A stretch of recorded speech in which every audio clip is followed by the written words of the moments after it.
Well, hello and welcome. It's great to see folks in the audience here in person, and of course, those of you who've joined online. Welcome to the Heritage Foundation. We just released the 2022 Index of Economic Freedom. This is our 28th edition since we published the first index in 1995. This annual report on economic freedom is the Heritage Foundation's flagship publication. It's the go-to guide for policymakers around the world who want to increase policies that advance economic growth, employment, productivity, and prosperity. I'd like to thank my Heritage colleagues Anthony Kim, Terry Miller, Patrick Tyrell, and Jim Roberts for their work on the annual index. The index rankings provide a yardstick for measuring the success or failure of government policies. The results for 177 countries can be found at heritage.org/index. Our annual Index of Economic Freedom is more than just numbers and rankings, however. It offers a timely reminder on the importance of free market policies that preserve and advance economic freedom. Regrettably, the news for the United States is not good. The U.S. this year grades out as only the 25th freest country in the world. It's our lowest ranking ever. The U.S. is behind countries like Sweden and Switzerland, Germany and Taiwan, South Korea, and the Netherlands. The causes of declining freedom in America are no mystery. In recent years, federal spending has exploded, and the misguided response to COVID-19 only exacerbated the problem. Congress approved more than $6 trillion in additional spending since the start of the pandemic alone, much to politically favored constituencies with little regard to the actual impact of COVID. The government is borrowing about $3 trillion a year to finance that out-of-control spending. COVID lockdowns, including business closures, capacity limits, and travel restrictions, hammered the American people. And I will just also say they continue to present tense, and it's time for them to be over. The results, unfortunately, are predictable. Millions of Americans lost their jobs. Millions more dropped out of the workforce as excessive government and unemployment payments reduced the incentive to work. The cost of living is skyrocketing with rampant inflation, the inevitable result of the government pushing freshly printed dollars into circulation. Our burgeoning administrative state, long a problem even before COVID, intrudes even more today with regulation and oversight. As Americans, and particularly the poorest among us, suffer, the government incredibly exacerbates the problem with policies designed to increase energy costs, curtail trade, and force businesses increasingly into a one-size-fits-all straitjacket that politicizes hiring and firing and finance and investment. But other than that, everything is great. The result is less economic freedom, less innovation, less efficiency, and fewer opportunities for the least among us to prosper. Joining me today to discuss all of these critical issues is Senator Mike Lee, a true friend of mine, who represents Utah and advocates principled conservative policy ideas every single day in the nation's capital. Senator, I'm delighted to welcome you back to Heritage. Ladies and gentlemen, please welcome Senator Mike Lee.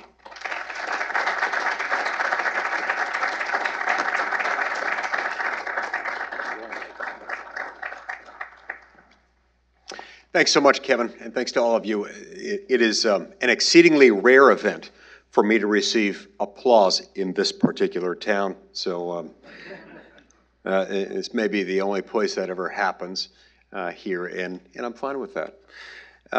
It's always a pleasure to speak at the Heritage Foundation. This is an exciting place where exciting things happen.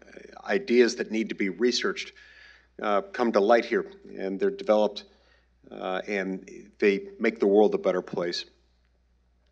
Your thought leadership here really does shine as a beacon for the United States and by logical extension for the rest of the world. As the fence around the Capitol and the huge police presence surrounding that same building indicate, today is the day when President Joe Biden will give his first State of the Union address to Congress.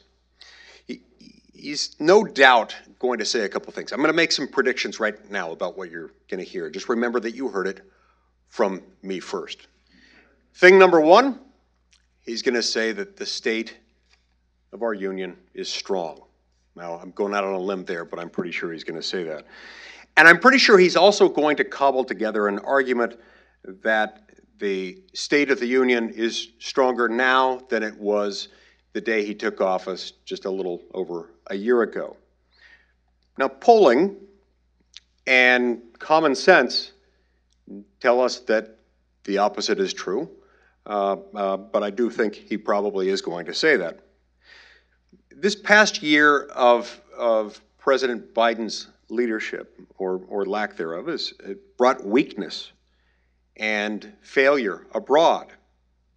It's brought inflation and economic turmoil here at home, and a near total acquiescence to the radical social agenda of critical race theory and woke gender factions. Now, look, before I got started in my current job, I practiced as a lawyer. And I've argued some tough cases in my time. I don't think I've ever argued a case as difficult as one would have to make if one were trying to defend the accomplishments of the Biden administration over the last year, and as his nonsensical insistence that Americans are better off today than they were the day he took office. The great prophet of the Old Testament, Isaiah, said, quote, "Woe unto them that call evil good and good evil, that put darkness for light and light for darkness, that put bitter for sweet and sweet for bitter." I wonder what Isaiah, the father of Maher-shalal-Hashbaz, would say today about those who call poverty prosperity. Because I think that's what's going on here. I think that's what one would have to say. That would have to be one's insistence if one were going to argue that Americans really are better off today than the day President Biden took office. So as you can imagine, I'm very interested to hear what President Biden might say in support of this argument tonight. I'm interested to see his attempt to justify his failed policies. But more than that, I'm interested to see how the American people will react. One delightful role that I have in the United States Senate is to serve as the lead Republican from the Senate on the Joint Economic Committee. In the last Congress, I got to be chairman. When I first obtained that role, I charged my staff with starting something new, that the likes of which hadn't really been seen before in Congress. I asked the Joint Economic Committee staff to focus on what makes American communities and neighborhoods and families and institutions so strong. In research parlance, we call this social capital. Now, economic research shows that the connections people have with those around them are not only just important, but they're incredibly valuable. And be it through mask and vaccine mandates, endless lockdowns, unrestrained illegal immigration, labeling concerned parents and citizens as terrorists, and painting significant subsets of our country's population as dangerous political outcasts. Democrats have done more to erode our nation's social capital than many of us thought would ever be possible. In the sense our union represents connection and community, we have very good reason to be concerned. Our union also represents the economic connections that tie us together. Unfortunately, our nation's economic recovery from COVID has been weaker and more prolonged than it should have been. The explosive growth that we saw during the Trump administration was followed by overspending, by mismanagement, and by this unmistakable, excessive heavy-handedness that we've seen from the current administration. While unemployment is low, millions of Americans still haven't returned to the workforce.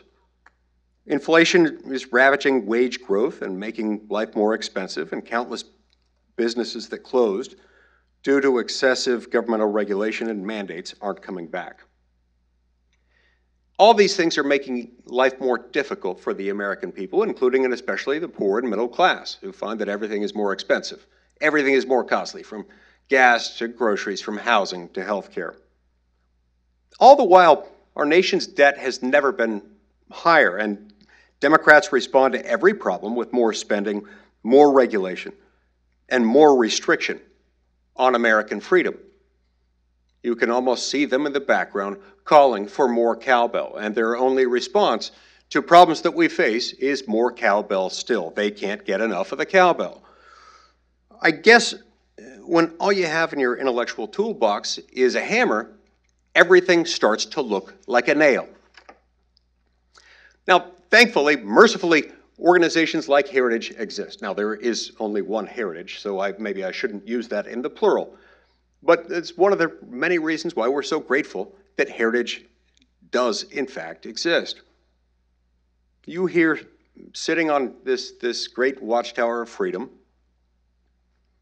and you who are in that watchtower happen to be the ones sounding the alarm. And you, unlike the President of the United States, know what prosperity is. And you know how it was achieved, and you know how it can be achieved yet again. You see, prosperity isn't something that is merely legislated. And when you try to shortcut the process of creating prosperity, you short-circuit the entire thing, and it doesn't work very often. It backfires. Because prosperity involves human flourishing. It can't really be achieved without human flourishing. Its necessary components include not only goods and services, but connection and freedom. That's why I love this year's Index of Economic Freedom. Your index considers the immense value of connection and trust through rule of law scores. You consider the toll that government size and debt cost an economy. You consider the disguised taxes and government regulations. And you weigh the value of freedom to move assets and investments without excessive government interference, oversight, and infringement.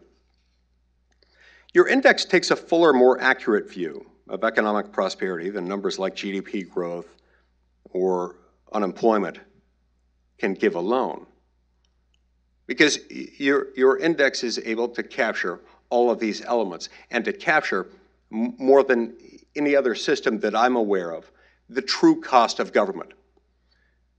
Your tax code, if properly designed and properly functioning, should perform that role. It doesn't, in part because of the way that we've disguised the cost of government. Your index takes this great, accurate view, one that we can't achieve without it. It also confirms a really troubling trend that Americans feel and that President Joe Biden will predictably deny.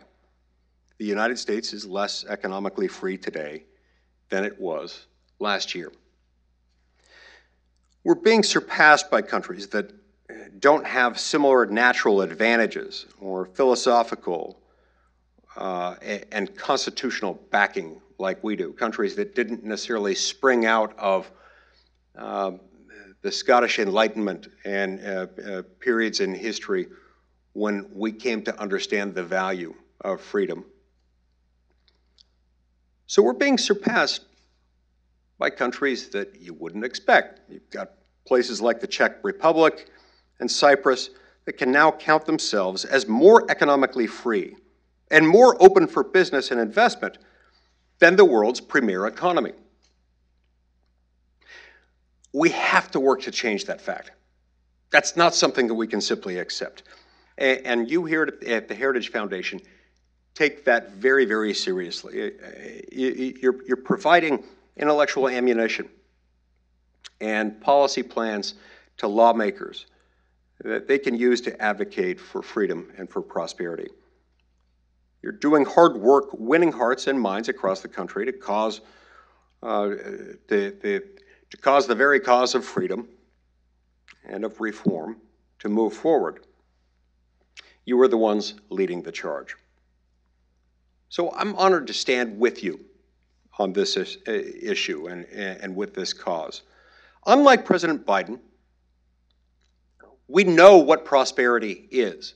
We know what it looks like, what it feels like, what its indicators are, and we know that prosperity can never be achieved through indoctrination, mandate, and regulation. Prosperity isn't something that government can dictate down to the people. Prosperity comes from free people interacting, connecting, and working together. Prosperity comes when we recognize the purpose God gave us as people and the reason God established government. The Declaration of Independence says that governments are instituted among men, deriving their just powers from the consent of the governed, so as to secure the inalienable rights of life, liberty, and the pursuit of happiness. It's time that Americans assess how far our republic has drifted from these founding principles. And we always have to be clear here that we're talking about our republic in the sense of the government, not the people themselves. I like to quote a mentor of mine named Neil Maxwell.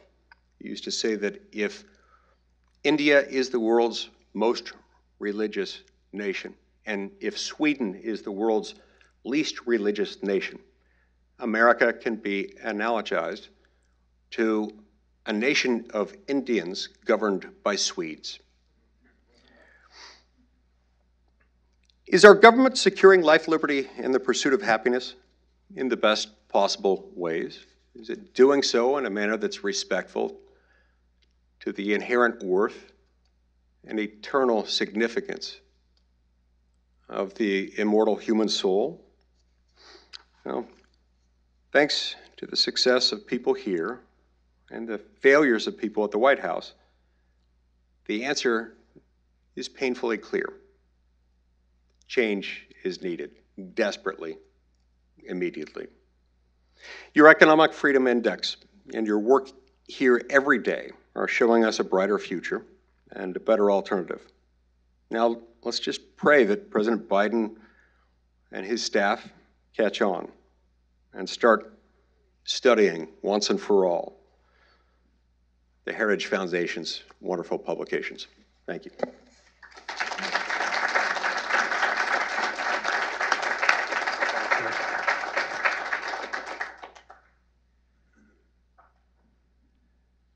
Well, thanks, Senator Mike Lee. Great comments. I have, as you probably will not be surprised, questions about the concept of social capital, but we'll save that for a little bit later and talk a little bit why I'm so interested in that. But really want to start with kind of the landscape in the Senate. We have a lot of problems in terms of politics and policy in the United States. I'm going to posit, without getting you to say anything untoward about your colleagues, which you wouldn't do anyway, that one of the problems is there aren't enough of your colleagues in the Senate who share your understanding of economic freedom. So A, how right am I? And B, how do we fix it if I am? You are right to the degree of 12. That's the answer I used to give my kids when they would ask me a question that I didn't know quite how to quantify. If they were wanting something that sounded like a quantifiable answer, I'd say yes to the degree of 12. I'm going to remember that. Yeah. I'm going to use it tonight. No, there are all sorts of applications for it, including the fact that if you're on a long road trip with your kids, say you're going to Disney World or something, they keep asking you, how long till we get there? You say 12. And they'll say, 12 minutes. You say, no, 12 chronological units. And they say, what do you mean by that? And I would say, you take the total number of minutes that it will take us to drive from here to Disney World or wherever we're going. And then you divide those minutes by 12. That is the chronological unit of which I'm speaking. By that point, they'd get bored and they'd stop asking. If I didn't know you better, I'd be thinking you were evading my question. Never, not at all. In fact, it's important to remember that we really don't have nearly enough champions of economic freedom in the United States Senate. And it's essential that we change that. There are reasons for that. And I don't think any of my colleagues necessarily woke up one day and said, yeah, forget economic freedom, it's not important. Any one of them, I think, if asked that question, would likely attach some degree of importance to it. It's not a question of whether they acknowledge that it's important. I think certainly every Republican and most Democrats in the Senate would say, yeah, that's an important thing. But it's a question of how they prioritize it. And frequently, I think they attach greater priority to other things. It's much easier in this town to get favorable news headlines and pats on the back from the media dutifully cheering you on if you're voting for and sponsoring and passing legislation expanding what the government spends. And that's tragic. So again, it's not that people don't understand that economic freedom is important. It's that they attach higher value to other things, and that's what worries me. So is one way to fix that for us as policymakers, whether in elected capacity or in the case of those of us at Heritage, unelected, but hopefully with influence on policy, communicating better to constituents that there are ties between what we're talking about as economic freedom with things like healthcare and, for that matter, inflation. In other words, do we have a golden opportunity in 2022 to drive home this point and perhaps give you more allies in the Senate? I think we have never had a better opportunity than right now.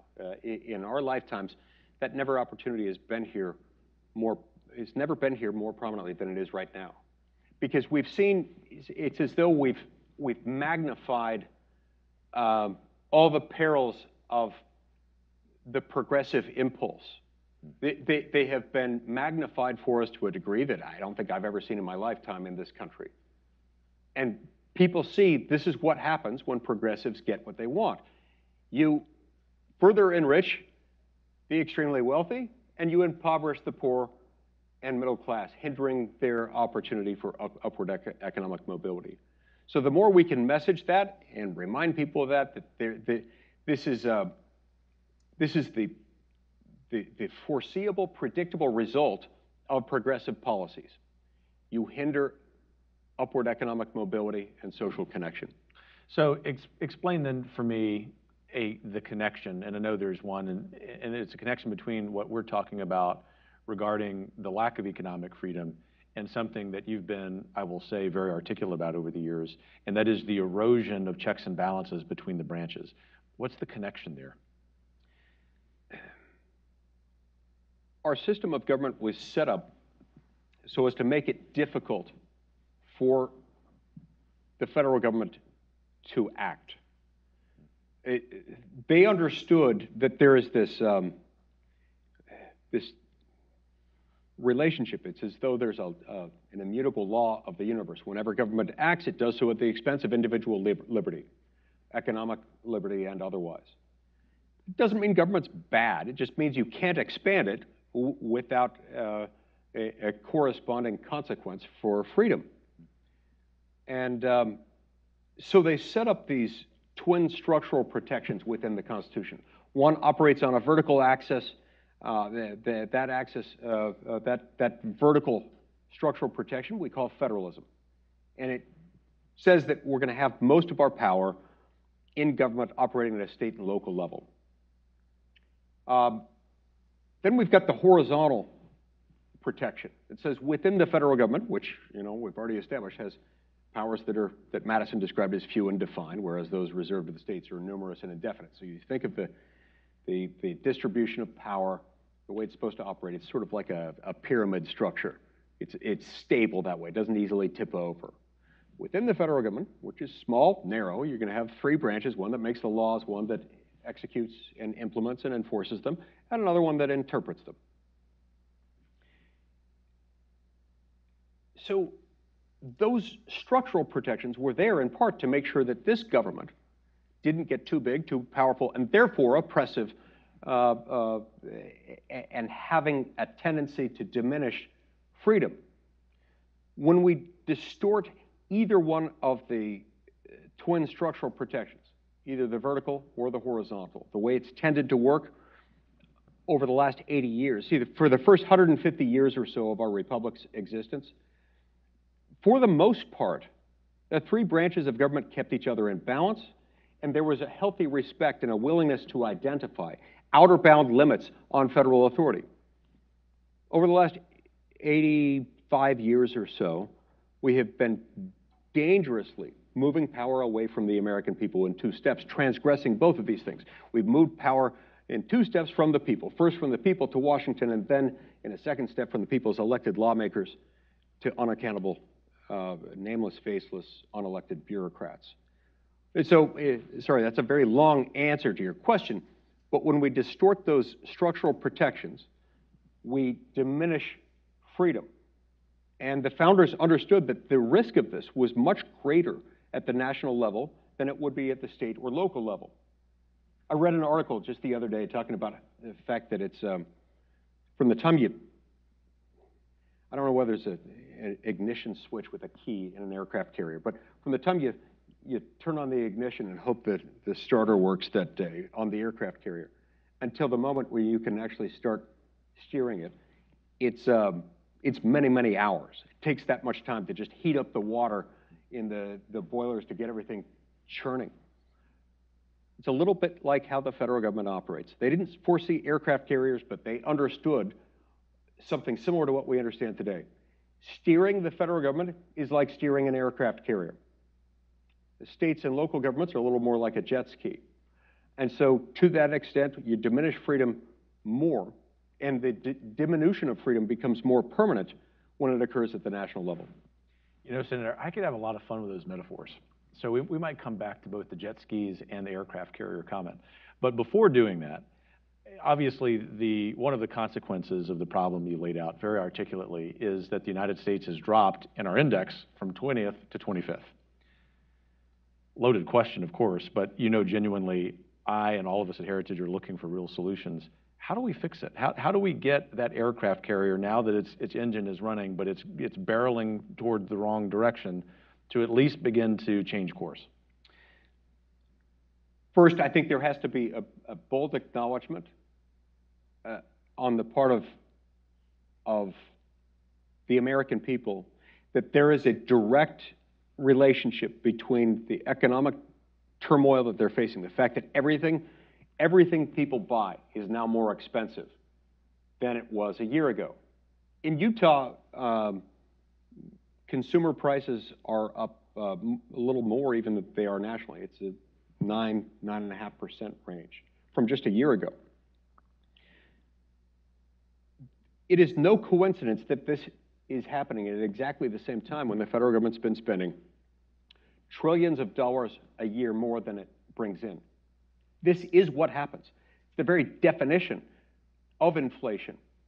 When you just increase the money supply without anything approaching a corresponding change in productivity, in GDP. It's physically impossible to increase it that much, so everything's more expensive. When people understand that, that's the gateway into helping them understand that government literally is the problem when it comes to economic freedom. Government literally is the problem when it comes to upward economic mobility. We have been asked to put, and have tragically put, an almost religious amount of faith in government in recent years. And as my wife likes to say, if you want prosperity, you have to trust people and be skeptical of government. Government wants you to do the opposite. Trust government and be skeptical of people. We know that's wrong. And to that point, and convey this to Mrs. Lee, government officials are telling us that inflation is transitory. Please respond. Yeah, that's a cute one. That's a cute one. Tell that to anyone who's lived through inflation ever. Right. Tell that to people a year from now as they see that it's going to prove to be anything but transitory. They want it to be transitory in part because they want to confuse what the problem is. You're also going to hear in the coming days something I'm already hearing from a number of my Democratic colleagues, which is that, energy prices, totally Biden's fault. Nobody else, I'm sorry, not Biden's fault. It was a Freudian slip. Totally Putin's fault, not Biden's fault. And turns out it is actually Biden's fault. They want to identify anything that doesn't work in their favor as transitory, as temporary. This, by the way, is part of their overall shtick. Another of Sharon's favorite phrases, Sharon's my wife, all socialism begins as emergency socialism. They're always responding to an immediate temporary condition, and the answer is always more cowbell, meaning more government spending and more government regulation. So last question before we get to the really smart questions, which will come from the audience. So if you're in the audience, you have a question, be queuing that up. And it's a question about messaging, Senator, and that is persuading more Americans to recognize the virtues of economic freedom. They know this, but it seems as if there's a disconnect between what we're doing, you're doing, the Senate, we're doing the Heritage, and the recognition by Americans, especially those who vote, on the policies they need to be advocating for. The additional part of that question I want to work in is this. Is there a way to use our understanding of social capital and maybe a less academic way to help people draw the connection, not because they're dumb, but because they're actually very smart. They're going about their businesses, their lives, their families, to draw the connection between inflation and government overreach with what they're feeling in their communities, which is that government is actually undermining social capital. Let me take my best shot at this one. I've thought a lot about this recently. Throughout history, let's say throughout our history as a country, including our history going back to the time when we were part of that London-based operation that that we don't speak of much except around 4th of July, when we remind ourselves how awesome it was that we've got our own flag now and have for the last nearly 250 years. Historically, in order to be economically prosperous, you needed access to the king. You needed permission from the king to do business in a certain way at a certain time. If you had that access to the king, you're going to be rich. If you didn't, you were going to be poor. It was pretty much always the case. This was bad for everyone, except perhaps those who had access to the king and were therefore rich. But that group of people was always going to be small, and it kept down the overall progress and the economic growth of the entire country. But this was fine. This was a reasonable accommodation for those who were wealthy and well-connected, and those were always the same people. We changed that in this country, and we realized in this country you don't and shouldn't need access to the king, to the government. We don't have a king anymore, but wealth doesn't ultimately and should never be made dependent on your access to the government. What you need is access to other people. Government's there to make sure that you've got access to other people without undue interference from government or otherwise. As long as it does that job, every person has the ability to prosper and to thrive. That's what has made America so remarkable, despite our faults, our flaws, and the fact that we sometimes forget the secret sauce that led to our success. This is the most successful, prosperous civilization that human history has ever recorded, specifically for this reason, because we understand, well, all we need is access to each other. We don't need access to government. When we rediscover that, we'll be in much better shape, and we'll see that our best days will remain yet ahead of us. We haven't passed them by. Glad to hear you conclude with that optimistic note. It really does bring home the point about thinking about access to one another, and your comment about emergency socialism, or Sharon's comments about emergency socialism, that we haven't had access to one another. And about, at least in my case, I know in yours, because we were talking about it recently, about 2 or 3 weeks into the pandemic, we were realizing, oh, this isn't just about a disease. It's also about power, and we're living through that now. State of the Union ought to be interesting, that point tonight. But I'll step off my soapbox, Senator, and turn it over to our audience here. If you have a question, just raise your hand. My colleague will come around with a microphone, and we'll take a few questions. Yes, sir. First question coming up. Morning. Senator, thanks for being with us. I'm Jim Roberts. I'm one of the editors of the Economic Freedom Index, and this is my 15th and final edition since I'm retiring from Heritage on Friday. I just wondered how you would respond to critics, especially on the conservative side, who argue that an inordinate focus on free markets has contributed to the rise of woke corporations, of monopolies and oligopolies forming, not just in big tech, but across the economy. And that in the case of big tech, these monopolies are practically an adjunct now of the federal government. And we know that the Biden administration has been working with them really to suppress dissent, especially canceling conservatives. So is there an inordinate effect or impact of too much free market that is actually harming economic freedom for Americans? Thank you. Thank you. First of all, thanks for all of your work, and congratulations on your upcoming retirement. You look way too young to be retiring to me, but... I keep telling him that, Senator, but he won't listen. I'll have to find out what your skincare regimen looks like and how you stay so young. But all right, I don't believe that there is such thing as too much economic freedom, because unlike many things that we think of as goods, there are a lot of good things that you can have too much of. I don't tend to think of economic freedom as one of them. Those who make this argument, in some cases, I think, are incorrectly channeling angst they feel toward economic freedom when they're really trying to express something else.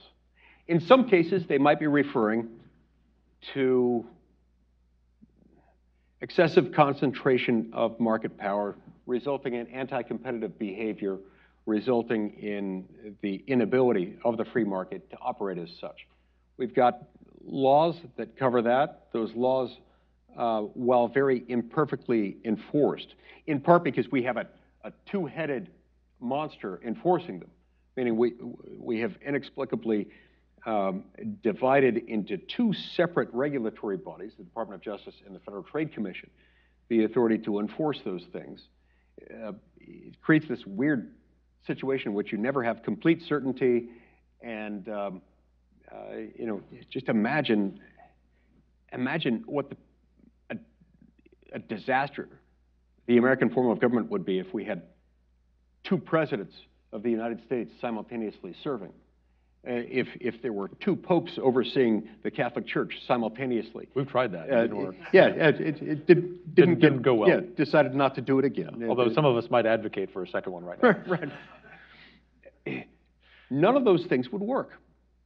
And so anyway, that's part of the problem there is I think our failure appropriately to enforce our antitrust laws sometimes is perceived by others as failures of the free market, when really it's just a failure of government to do its basic job in ensuring that free markets exist. Secondly, those who raise this criticism very often ignore the fact that some of the behaviors that they see very often are themselves the product of excessive government involvement. Sometimes it's excessive government contracting and government spending with particular companies that gives them such power that they start to take on the trappings and the excessive air of superiority that we often associate with governments.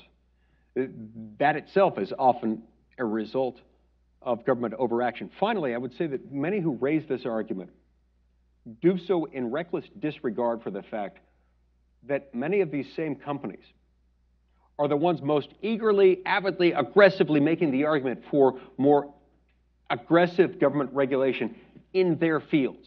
Now, let's think this through for a minute, because I've had this argument with a number of the CEOs of the very companies that you're thinking of. Very often, they come to me as a member of the United States Senate and suggest, oh, we need more regulation in this area or that area. There's a reason they want this. And it has everything to do with maintaining their own hegemony, their own dominance in their field. You see, these big corporations that can afford an army of lawyers, of accountants, compliance specialists, and lobbyists are the same ones who are going to make sure that those same regulations inure to their benefit. Because upstarts, new startups can't afford all those things, and so they're going to get squashed. So anytime somebody makes that argument that there's too much economic freedom and that's why we need more government intrusion into the marketplace, the opposite is true. Thanks for that question, Jim, and thanks for the answer, Senator. All right, where's our microphone? There. Young lady, there we go. Tori, thank you. Thank you so much. Thank you, Senator, for being here. It's always a pleasure to have you here at the Heritage Foundation. It's probably feeling like coming home to you as it does to many of us. So my question is, I was glad to hear about your position in the Joint Economic Committee. It's about as close as we can get you at this point to being on finance, which is where we'd love to have some more senators like you. But I'd love to hear more about the work the Joint Economic Committee is doing to advance the same things that the Index of Economic Freedom is advocating for.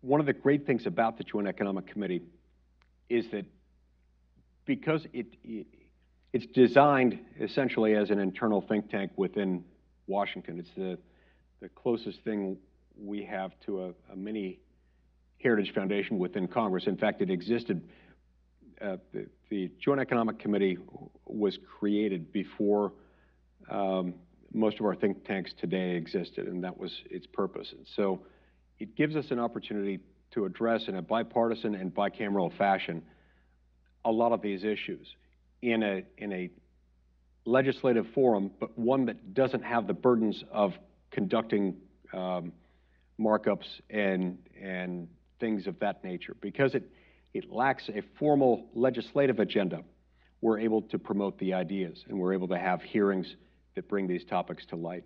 We've got some great experts. Very often some of our best witnesses have come over from the Heritage Foundation and help explain these principles to people. And that's been a true highlight of mine. By the way, the Finance Committee, it's an interesting thought. It ran, sort of gave me the chills when you suggested I get on Finance Committee for one simple reason. My brother teaches a class at Harvard Law School on statutory construction, and is ironically, well, coming as a guest speaker to his class one day, when I learned something about what my colleagues on the Finance Committee actually do. They told me that in the Finance Committee, they vote on quote-unquote notional amendments. In other words, they vote on amendments without text in front of them. Sorry, that is a bad deviation from the question you asked, but I thought that was an important point here.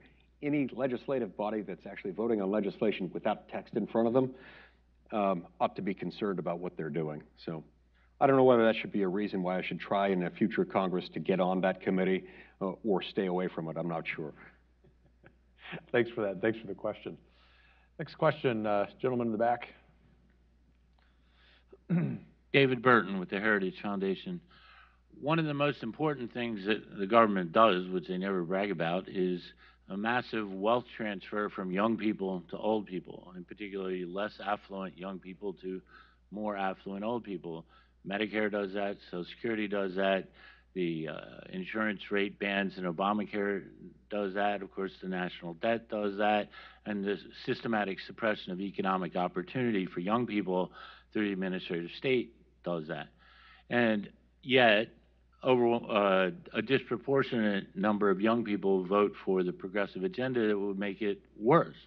And I was wondering if you had thoughts on how to better communicate the fact that the progressive state is basically an enemy of young people to young people so that they change their approach to politics. Vouchers. Vouchers. Vouchers in public education. And I think I would love to see these in every state. K through 12 public education is almost entirely a creature of state and local government and not federal. But even within the federal system, I've been pushing for reforms that within the narrow sphere that we occupy, we ought to, in many instances, make those funds available under the ESSA, for example, directly to parents where they can be voucherized and used at the institution of their preference. It may seem like an odd connection of how we do that, but I think the biggest single reason why young people are overwhelmingly, well, are disproportionately leaning in that direction, even though many of these policies operate to their detriment in the relatively near term, is that I don't think many of them are not getting the full picture on what markets are and why they're important and why it should matter to them. I'd be curious to poll this audience, for example, and figure out whether they were taught as I was taught, and I went to good public schools, but I was taught that the Great Depression was brought to an end as a result of New Deal action. There was, of course, another side to that argument, and it's a side that was pioneered and developed very well by Amity Shlaes in her landmark book, The Forgotten Man. She argues in that book that, in fact, the Great Depression was deepened and significantly prolonged as a result of the same New Deal programs. And, you don't, I'm not suggesting that we even have to find a way to change the entire education establishment in the United States so that everyone who teaches is a conservative. I don't think we need that, but we do need both sides to the equation. Too many of our students, myself included, have only been given one side of the argument. Anything else they learn, they have to learn either from their parents or through their own independent research, and I think that's one of the reasons why we're losing them. But absent our ability to change the education system through things like vouchers, I also think it's where the work of the Heritage Foundation can be so helpful. You've figured out innovative ways over the years, and you're still developing them in ways that get better all the time, of communicating to the American people information in a way that's interesting, appealing, and relevant to them. And I think that makes a big difference. Yeah, thanks for that exchange, gentlemen. Next question. Senator, my name is Drew Bond. I'm president of C3 Solutions. Kevin, thank you for hosting this. And I just want to thank the Heritage Foundation for your years of support for this product. I'm a big fan of it. I guess my question is related to, you sit on the Senate Energy and Natural Resources Committee. You come from a state that obviously cares a lot about its environment. How do you view the kind of connection between economic freedom and the need for energy security, and also caring for the environment? I don't view the two as things that are necessarily in conflict. Quite to the contrary, in this country, we produce energy and we utilize energy in a manner that is as respectful and protective of the environment as any other country that I'm aware of. Whether you're comparing us to other comparably economically developed countries or to far less developed countries, we do those things better. We do them more efficiently. And it's undeniable the impact that energy production and access to reliable, affordable accessible forms of energy, it's not just inextricably intertwined with economic growth, but it's almost a conditioned precedent of that. And by the same token, when you remove the accessibility, affordability, and reliability of sources of energy, it ends up cascading. It ends up being the higher prices of energy. Let's say gasoline, for instance. Every time the price of gasoline goes up, or natural gas, for that matter, you see those things not only affecting the individual consumer through their purchase of gasoline and natural gas, but you also see it folded into everything else. And so it's one of the things that frustrates me about those who are attacking fossil fuel consumption. Look, we need liquid fuels. We can't operate, we can't do what we do without access to gasoline and diesel and natural gas and other fossil fuels as well. We can't do that. But the good news is we produce it and we consume it in a manner that's far more environmentally friendly than almost all other nations can. And if we shut down our own access to those energy sources here in this country, or if we disincentivize their use and their production, what's going to happen is that we're going to become less significant actors on the global market. I mean, look at how much of our gasoline today comes in one way or another from Russia. Imagine what it would be like if they were buying a comparable amount of their energy from us, or at least the rest of Europe was. Not only would the world be a safer place, not only would we not be dealing with a humanitarian military disaster in Ukraine, but the environment would also be better off as a result. We do it in a more environmentally responsible manner than Russia does, or anyone else for that matter. Thanks for that question, Drew. Time for one more question. There's one out there, right there in the back, someone also very connected to the index. Thank you very much. Terry Miller, with a visiting fellow with the Heritage Foundation.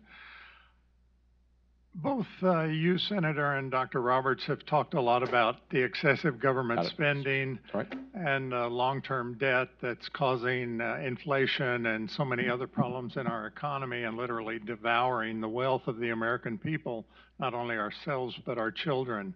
The index talks a lot about this as a problem as well, and it certainly is responsible in large part for the decline in the U.S. ranking in the index.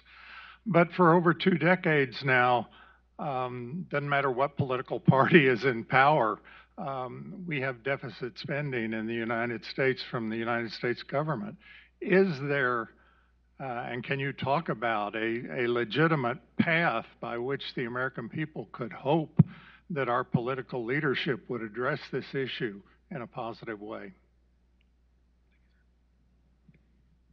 I don't think there's a more vexing or a more important question than the one you just asked. In anything and everything connected to the federal government, I think that is one that stands perhaps alone in its level of importance. In every civilization that we know anything about, when governments do this, they eventually create their own economic collapse. It's never pleasant, and it's usually least pleasant for those who can least afford to absorb the costs. As to your specific question, your question deals specifically with how and when we might get to the point when elected officials serving in Congress and at the White House will actually meaningfully address it. The short answer to your question is, I don't know exactly. It'll be 12 chronological units before we get to that point. But I do know the circumstances that will get us there. And they have a lot to do with what happens when this comes to its natural culmination point. And I think we're really close to that point. And it's not a pleasant thing to think about. If I've got just a couple minutes, I'll explain it. You have 12 chronological units. 12 chronological, okay, wonderful. Well, Thank maybe you. 2, Senator. Thank 2. you. 2 in my case. Last year, we spent on our national debt, what was it? I think it was around $400 billion on interest on our national debt. It's a lot of money. There are people in Utah who do not make $400 billion in an entire year. But that's money that we have to pay to our creditors. That's the interest that accrued, so we have to pay it. The scary part about that is not the hugeness of that number. The scary part of that is the smallness of that number, the fact that it was only that amount, and that it's not that different than our interest payment 20 or 25 years ago when our national debt was, what, maybe an eighth or a ninth of its current size. The only reason our annual interest payment is that low is because the Treasury yield rates, the interest rate at which we have to pay our creditors, those who buy U.S. Treasuries, is at an all-time historic low. We've achieved this through some, we'll call them transitory conditions. We're the least bad bet in town for now. U.S. Treasuries are still the least bad bet of their kind. And because of the fact that the U.S. dollar has this coveted status as being the world's reserve currency, and because of the way the Federal Reserve Bank has been able to buy up ostensibly on the secondary market all these treasuries, continuing to develop demand for them, and has been able to encourage others to hold a lot of U.S. treasuries, a lot of other financial institutions to hold them. At some point, though, that party comes to an end. I don't know when it is, but at some point it does. Because at some point, the market for U.S. treasuries starts to have wandering eyes. It starts to look elsewhere. And what scares me to death is that while we don't know when that will come, that moment could come at any time. Even if the U.S. dollar doesn't lose its status as the world's reserve currency, all that has to happen is for those who buy U.S. treasuries to start saying, okay, we don't want to buy more of those this week. The yield is too low. And when the Treasury Department holds its auctions, they don't buy them, so they have to increase the yield slightly. The minute that starts happening in this environment, they're so low, arguably for some time, they've been at or below zero in terms of their true yield, factoring in inflation. More recently, considerably below. When that happens, I fear that the Treasury yield rates will increase rather precipitously. Now, what happens if now that we've reached this awful milestone of $30 trillion in debt, if we go back just to our historic average yield rate, we will, in a pretty short period of time, go from spending, I don't know, something in the range of about $400 billion a year in interest to likely a sum around, actually now be in excess of $1 trillion a year. And just that delta between what we're paying now and what we could be paying then could rival and at some point eclipse what we spend in an entire year on defense. That's scary. But that day is coming. And when it does come, the consequences are going to be dire, because you can't just tax your way out of that. You know, even if you suddenly increased the tax rate, the marginal tax rate on income earned above $1 million a year to a 100% confiscatory level, you wouldn't even come close to covering that void, covering that hole. And in the process, you would quickly depress economic growth to the point that it would actually bring in less revenue the next year than it did in that year. Any outcome there is a negative one, and any outcome there is going to produce unpleasantness, and I fear that we're going to be forced into obedience to the laws of economics and mathematics. I would love it if we could do it voluntarily rather than by force of those operations. The one way that it could happen without those is if people apprehended the possibility of that outcome. And if they did, they would vote differently. And if they did, they would stop electing people to Congress who were so concerned about being praised by the headlines in the compliant, progressive media that they would stop voting for bills that spend too much money and stop voting for appropriations measures they hadn't read and that produce massive deficits that we know we can't handle.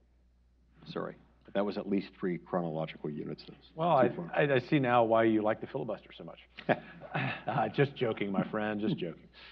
Excellent answer, all kidding aside. Really grateful for that. I'll just add an addendum just so you don't feel too guilty about taking some time, that if in fact what you said at the very end is correct, that a majority of Americans come to their senses and elect more people who understand the fiscal cliff we're sort of standing at, Heritage has a roadmap.